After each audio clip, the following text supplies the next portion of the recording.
So many who live and work in an historic neighborhood in downtown Cincinnati, well, they say the city is ignoring their pleas for help to clean up dozens of vacant buildings. You're seeing some of the issues behind here. They actually say the issue is bringing in graffiti, there's prostitution, drug dealing, all to an area that they are trying to revitalize. WCPO 9 I-Team reporter Paula Christian has more on a possible solution.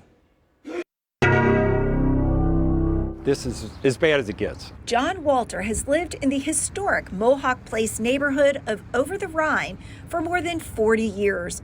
As secretary of its community council, he says the city isn't doing enough to protect these 19th century historic homes from out-of-town landlords who let them deteriorate. This is what water does to a building if left unattended long enough. Records show a Florida resident bought this house 7 years ago for $780 and applied for a demolition permit 3 years ago, which was not approved. Now the owner is delinquent nearly $7,000 in back taxes. Walter dreams of what West McMicken could look like. There's a couple buildings here that have been redone. If you can imagine what the whole street would look like if every building was redone, it would be incredible for the neighborhood, for the city. The Over-the-Rhine Community Council sent this letter to city leaders in November, asking them to enforce the vacant building maintenance license, which would require owners to pay thousands if they let buildings sit empty for years instead of fixing them up. This looks like it used to be, had some kind of storefront here with beautiful residential up top. I've been in the neighborhood 40 years and I don't recall this building ever being occupied. Decades ago, this neighborhood in the Brewery District was thriving. This video from 1934 shows lots of small businesses and the Imperial Theater.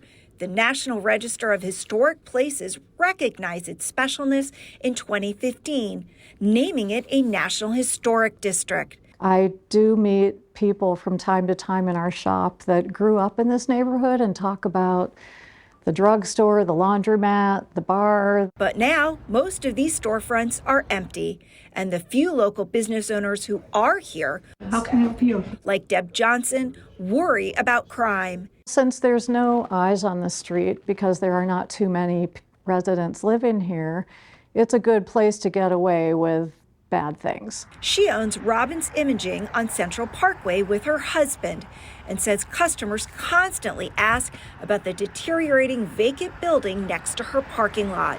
She's asked the owner to fix it up, but says she's being ignored. Now she wants the city to step in. This building, when it was first built. So does Bob Sellhorse, who is renovating an 1875 home a block away on West McMicken. Negligent building owners who are not taking care of their buildings and letting historic buildings deteriorate to the point of no return, the city needs to come down on them. To Sellhorse, these buildings tell stories from the past. These would have been notches that the original masons would have used to have the mortar or plaster adhere to the wall. He said this could be a prime location for renovation. A short walk to Findlay Market with incredible rooftop views of downtown and TQL Stadium. I came from the west side of Cincinnati in Delhi and Green Township.